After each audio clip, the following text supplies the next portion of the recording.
So last time on Dragon Ball Super, Ultra Vegito had seemingly gained Jiren as an ally in the fight against the gods, murdering the angel Margarita in gruesome fashion before then sending the former Pride Trooper to train until the time was right. But with Universe 11's god already dead, in today's manga, we find out how Ultra Vegito gets his vengeance on Belmod.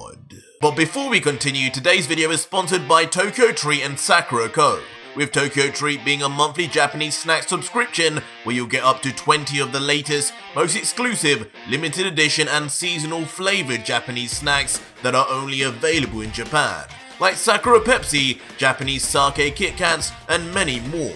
And Sakura Co. being another Japanese snack box that'll give you 20 traditional and authentic artisan Japanese snack items, including Japanese teas and one special Japanese tableware with your box every month. Sakura Co. helps in partnering with local Japanese snack makers to continue to share Japanese culture and traditions that have been passed down for over 100 years. But more on these at the end of the video.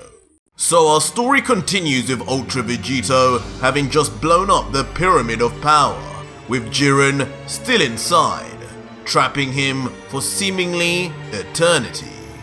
While Jiren, with his hands grabbing his skull intensely, panics in confusion and anger, yelling, "Son Goku, you treacherous animal! How? Why would you do this to me? I was on your side. I told you I would help. Why? Why not just kill me? Why trap me to a fate worse than death, Son Goku?" While Ultra Vegito, still outside, then begins to stare into the center of his palm, as if he too cannot believe what evils his own hand was capable of, until finally letting out, "Sorry, Jiren, but in order for you to be of use to me in the final battle, I'm going to need you to become stronger than your wildest dreams. I know you have the potential, but 10 days is far from your true limits, warrior. What I have done will confuse you for some time, but I know firsthand, only with anger and vengeance in one's heart can one truly become powerful. Use your hatred of me to get yourself to the next level, just as I have used my hatred of the gods to skyrocket myself to where I am now. You'll be safe inside there from even the eyes of Zeno and the Grand Priest for now, but not forever. So I'll see you soon, my friend." Revealing to us finally the true intention behind trapping Jiren inside. As finally, in the palm of Vegito's hand, it is also revealed the summoning button that Jiren had given Vegito last chapter. A button that will allow Vegito to call upon Jiren when the time is right, and in the inevitable final battle. With his job done in Universe 11, Vegito then flicks his fingers and instantly mobilizes his angel staff, as he simultaneously thinks introspectively, "Belmod, that crafty clown. How interesting that he was the one behind murdering Jiren's family. But why? Not like I can ask him now. Damn, Jiren was just a little too trigger happy with that Hakai. Must have picked that up from me." But not done yet with his contemplation, Vegito then looks up into the sky and continues, "But I can't help but think there's something more to this story. His last words were, 'Not all is how it may seem.' And to be honest, though I've taken Toppo's destruction energy, it hardly compares to that of a fully fledged destroyer. I want Belmod's energy, and I guess there's only one way to get it now."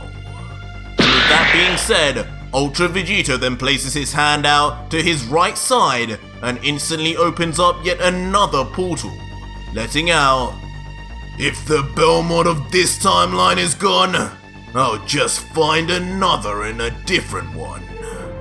Besides, I need my questions answered.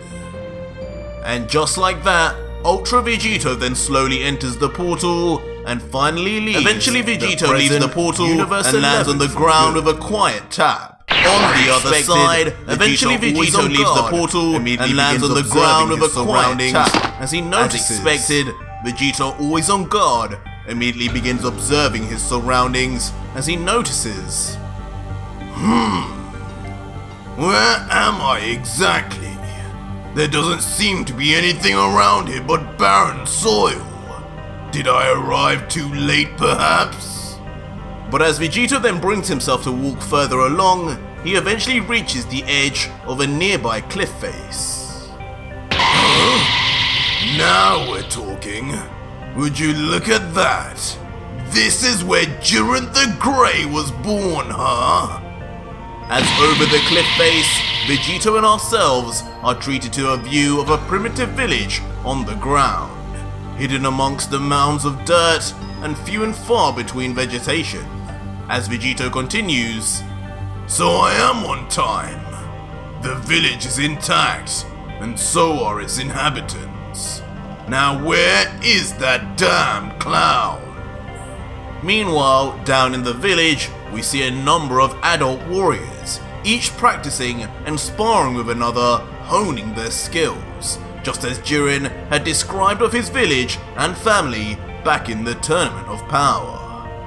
Yeah! But speaking of Jiren, we eventually do see our first sight of the little fighter, as he extends punches with vigor under the watchful eye of his master, Gichin.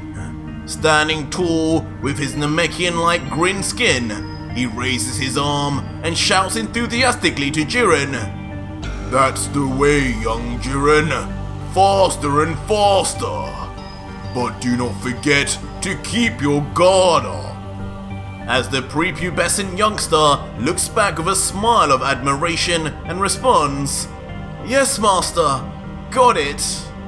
Ultra Vegito in the meantime watches on with a visible smile and his arms folded, taking in great pleasure at the sight of such a joyful Jiren, commenting, Oh, look how skinny Jiren used to be. Hard to believe that runt turned into the powerhouse I know now.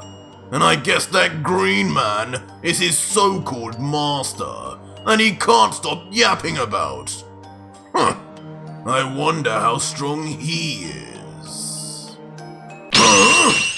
But suddenly, before Vegito can enjoy any more of the scenes down below, Vegito senses the presence of an ominous evil energy and killing intent.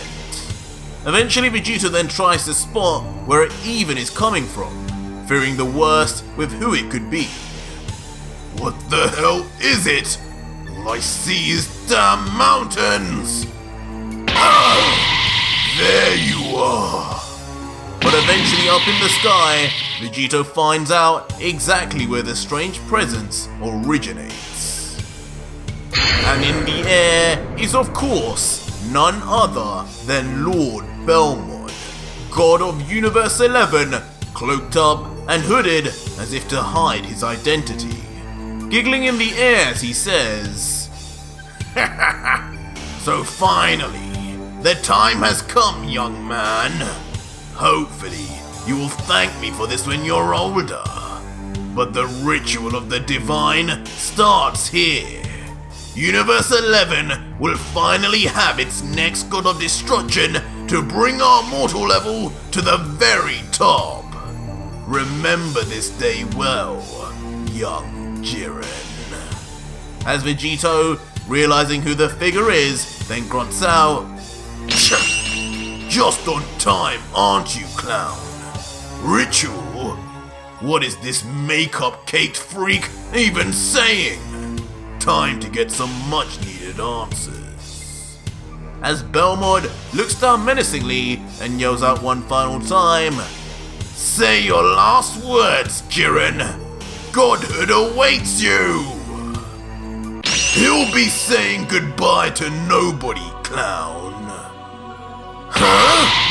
But just as Belmod readied himself to slaughter Jiren's village, as he was supposed to in the original timeline, a rugged voice calls out from behind him. What on earth? Who could? And as the panicked god turns his head, 3 familiar fingers with even more familiar rings are already seen perched on his shoulder perfectly. Who the devil are you? As shockingly, perhaps not to us though, Ultra Vegito then appears right behind Belmod, with curiously 2 fingers already on his forehead, readying an instant transmission as he lets out, Let's move a little away from here, shall we, Destroyer? I think you're one clown I don't trust to have around these kids. Where have you taken me? As Vegito then moves a short distance away from the village to the surprise of a furry creature watching on from behind. Invaders! As we are then treated to an image of a young Topo reacting in pure fear to the sudden arrival of Ultra Vegito and Belmod. 2 figures he had not yet met at this point, but because Ultra Vegito had met Topo in the future, he was then able to use instant transmission to travel straight to his location. These guys look like trouble. I must go get Mother. She'll deal with them. She'll deal true justice. As Topo then swiftly escapes with his tail between his legs. Belmod though, who is both outraged and taken aback by this sudden stranger manhandling him, smacks Vegito's grip off himself before jumping back to gain some space. As he lands, he then yells out, Who the hell are you? Do you have any idea the trouble you've just got yourself into? How dare you touch me with your filthy mortal hands? While an unfazed and still smirking Vegito looks back, still holding his hand up from where he had grabbed Belmod just moments earlier, and replies, Mortal? You know, I might have had some trouble figuring out your identity, but with that kind of addressing, you sound awfully like a god. I know that ridiculous paint on your face was a dead giveaway, but you wouldn't happen to be Lord Belmod, God of Destruction of Universe 11, would you? What? How does this punk know who I am? And that we're in the 11th universe? Only one man here should know anything about that. Leaving Belmod in a slight state of panic, as he reveals at least one in this village would know this kind of information. But done with the games and theatrics, Belmod then opts to remove his now pointless disguise, throwing his robe to his right and saying, Alright, so you aren't as stupid as you look with that ridiculous hair. So, who are you supposed to be then? A warrior from Gitchin's village? Or just one of his busboys? Though, you do seem a little too skilled for that. But Vegito, now sporting a more serious and focused look, hunches his head forward as he responds quickly, No! I'm a friend of Jiren's, and I have a question for you, clown, that I was hoping you'd be able to answer for me. I just wanted to know, exactly why are you planning on murdering that young boy's entire village and master before his eyes while leaving him alive? What the? The question of course leaves Belmod shocked once more, as he thinks instantly to himself, trying his hardest to not outwardly show it. This can't be! Knowing the face of this universe's god of destruction is one thing, but how could he possibly know the ritual plan? Not even Margarita knows of what I'm doing right now. I knew there was something off about this guy. Why? Why does this freak speak like he knows me so well though? But the clown god soon then changes his look to a fake smile, trying his best to win the mental warfare as he calmly replies, "Haha, I have no idea what you're talking about, mortal. What a strange fantasy for such a lesser being to come up with. I didn't even know your minds could create such stories. But regardless, I will not be questioned by a lowly mortal. Prepare to be erased for wasting my time. Maybe if you can survive this, I might have some answers for you." And following this, continuing his confidence, Belmod then brings out 3 cards, each surrounded in her Kai energy, and much like her leaves with her arrows, these are far more dangerous than they seem. As Belmod lets out, pick a card, any card. One touch of these and you disappear forever, young man. Let's hope for your sake you're good at poker." As instantly Belmod then tosses all 3 cards at once, leaving no angle to dodge whatsoever. Meanwhile though, as come to be expected of Ultra Vegito, he just stares down the attack without fear, just thinking in his head, I guess I can't blame this god for trying. Not like he would know how futile this is. And so, Ultra Vegito remains completely still as the Hakai cards reach within touching distance, despite his earlier experience with such a technique.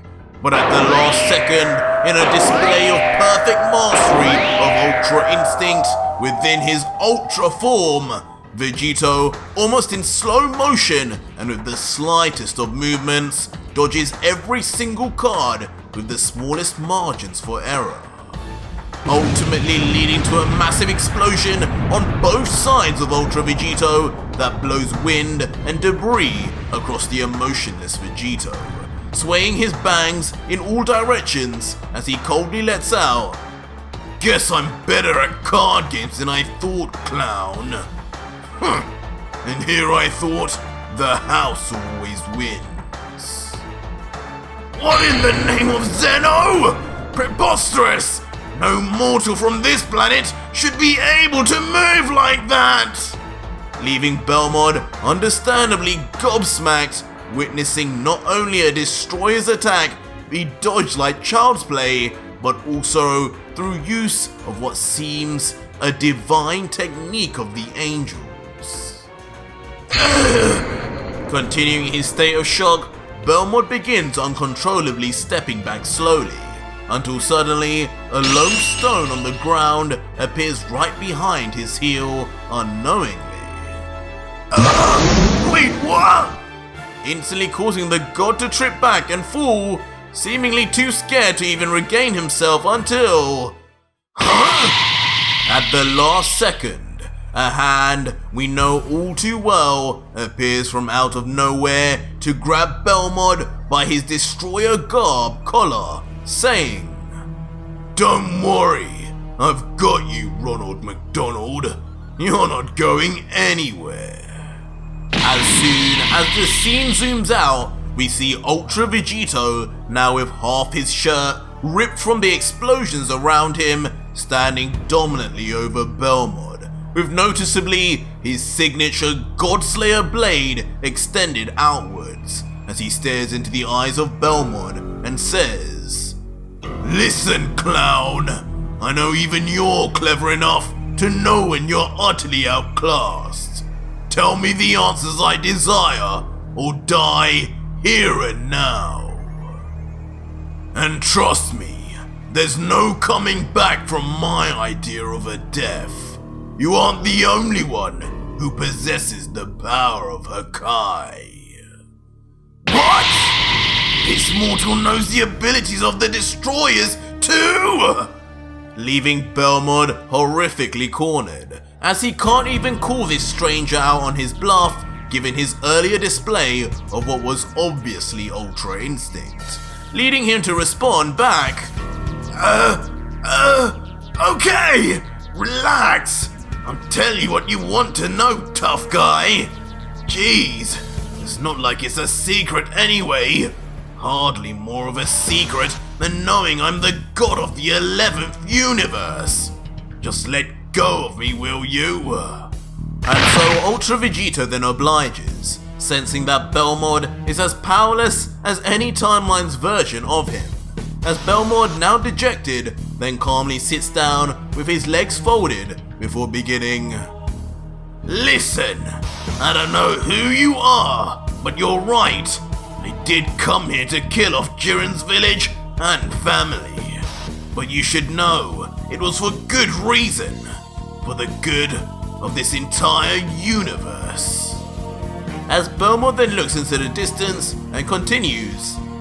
Whoever you are though, it does seem you are familiar of the Destroyers, so I spare the intro to who we are.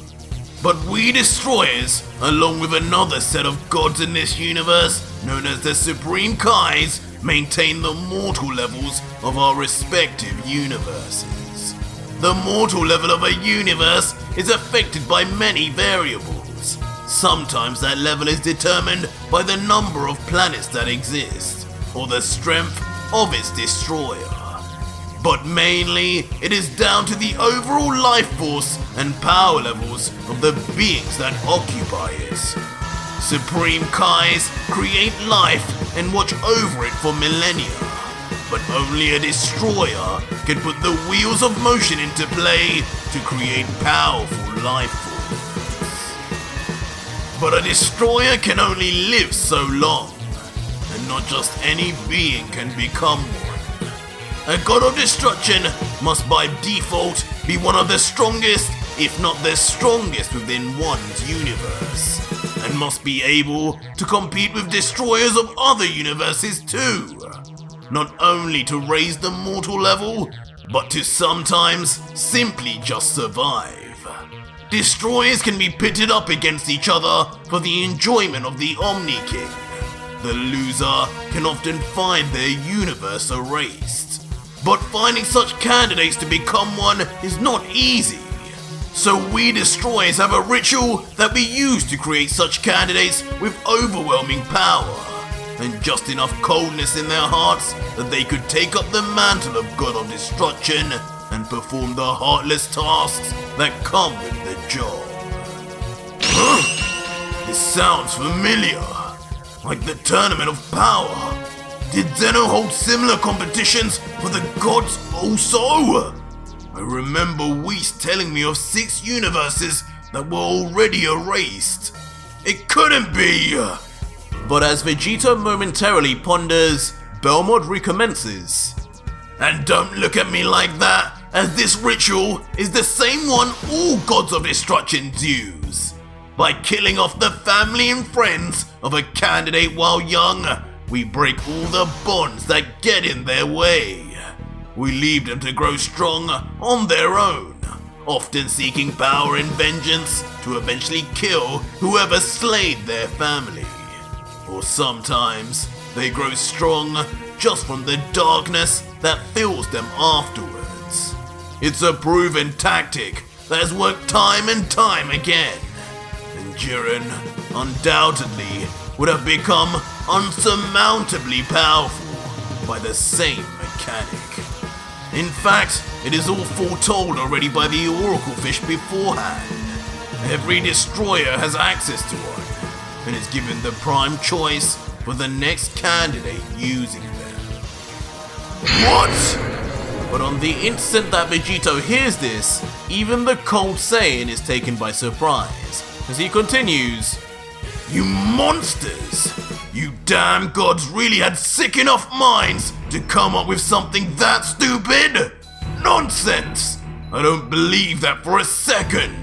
There's no way every god does that! Tell me the truth! But Belmod, who doesn't even show a sign of being unfaithful in his story, just scratches his head with a smile, thinking back as he replies, Huh? The truth? Look kid, I'm not lying. This is the route all destroyers take, whether you like it or not. It's been this way since the beginning of time. Even I went through the same exact thing. It wasn't my village though, it was my wife. Harley. Haha, man, I missed that chick. But since you know me by name, I'm going to guess you know the others too. The rat god, Kitella. You know that little annoying midget? He erased a young warrior known as Ganos's entire species while he slept, and then took him in after promising him he'd train him to one day avenge them.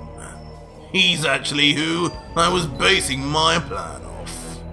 Then there's Jin, that blockhead with too much power for his own good. Murdered the son of a prodigy known as Gaiba. Cold-blooded thing that honestly birthed a real monster. When the day comes that Gaiba takes up the mantle of Destroyer, I don't know if any of the universes will be safe. And then there's even the laziest of us gods, Beerus. That fool just sleeps and sleeps. Last I heard, he's going to get some lackey known as Frieza to destroy the planet of a powerful fighting race, leaving behind one sole survivor, the Prince, who is said to have not only an exceptional power level, but also the darkness in his heart to make a fine destroyer. Wait, what did you just say, clown?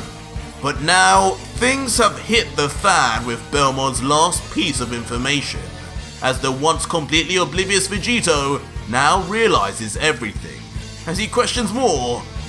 Beerus was behind Planet Vegeta's destruction? No! It can't be! Instantly causing Vegito to grab onto his skull with both hands as his brain begins to go through a million thoughts and his emotions reach a boiling point that will tip him over in an instant. Vegeta! I was chosen from the very beginning to be the next destroyer! My planet, my father. Beerus is the one who got Frieza to do it? That can't be! Huh? But Belmod, who has no idea why the mystery man before him is acting so erratically, only responds in blissful ignorance. Vegeta? Come to think of it, that might be who he was on about. He said it so long ago. The Oracle Fish told him well in advance. He's a kid though, so I don't know what you're saying about you being chosen. You may be able to Hakai as you say, but that doesn't make you a destroyer, kid. Belmod, still relaxed, thinking he's done nothing wrong, then closes his eyes and smiles, ignorantly persisting. He probably heard it wrong from the fish knowing that fool though. Those Saiyans in his universe are a bunch of tailed dumb apes. Nothing like the sort in Chompa's universe. If it were me, I would have got rid of them instantly long ago regardless. Haha, no universe needs trash like that around. Not a single one of them would ever amount to anything, much less a god. You! Instantly causing Vegito to grit his teeth in anger, looking at Belmod, his veins beginning to bulge as he struggles to control his inner rage and need for violence. The planet itself quaking from this inner battle within until... You, Beerus, and all the gods are the same! None of you can remain! As Vegito's anger inevitably then explodes viciously, causing him to rush in at Belmod like a demon. And in a flash, the fused Saiyan grips Belmod's neck with both arms, immediately choking him as the god can barely say a word. Hey! Cut it out! Stop! But soon, the real reason for grabbing Belmod's throat comes clear and quickly, as Vegito's left arm indiscriminately begins absorbing every cent of energy from the clown. As Belmod, realizing, squirms one last time. What? Stop! I told you the truth! I told you everything! But just like in Vegito's timeline, Belmod once again doesn't get the opportunity to finish his final sentence in the living world, as his eyes go completely blank, now energyless, dead, and never to bother the young Jiren in this timeline. And just like that, Vegito coldly drops the dead god straight on the floor without a thought, his head bowed in darkness as he remains deathly silent. It's unclear if his rage has subsided or if he is still battling with himself over what he had just found out. But not even a few seconds later, the emotionally charged Saiyan breaks into tears once again. Tears of what seem like rage, as his teeth remain rubbing over each other and even the red veins of his eyes begin to spread wildly.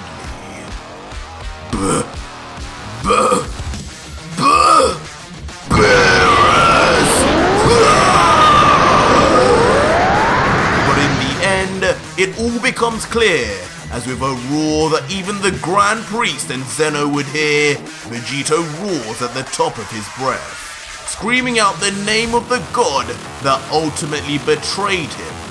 The name of the god he spent 10 years regretting that he had killed, not knowing all along that same god looked on his entire species as disposable. Huh? What is that? What is this dark energy? As from some distance away, the sudden power-up is immediately sensed by Jiren's master, Gichin. Jiren, stand back and go inside. Something bad has arrived, young warrior. As Gichin then places his arm in front of the scared future Pride Trooper, as if implying he will now go face the monster known as Ultra Vegito. But that was it for today's video, guys, and if you made it this far, leave me a hashtag beerus in the comments down below if you need to find out what Ultra Vegito will do now. But big shout out once again to Tokyo Treat and Sakurako, who each have an exclusive theme this month, like Tokyo Treat's snacking Shibuya theme, packed with exclusive pop culture snacks from all around downtown Tokyo, like these pudding flavoured Kit Kats that taste so unique, and Sakurako their Taste of Hokkaido theme filled with fresh and authentic Hokkaido tea and delights like these mini cakes that honestly taste amazing. You can even look at their little booklets that come with these boxes that tell you about their snacks, their origin, and a little bit about Japanese culture. So what are you waiting for? Click the link in the description and use code ARJ for $5 off your order. Enjoy.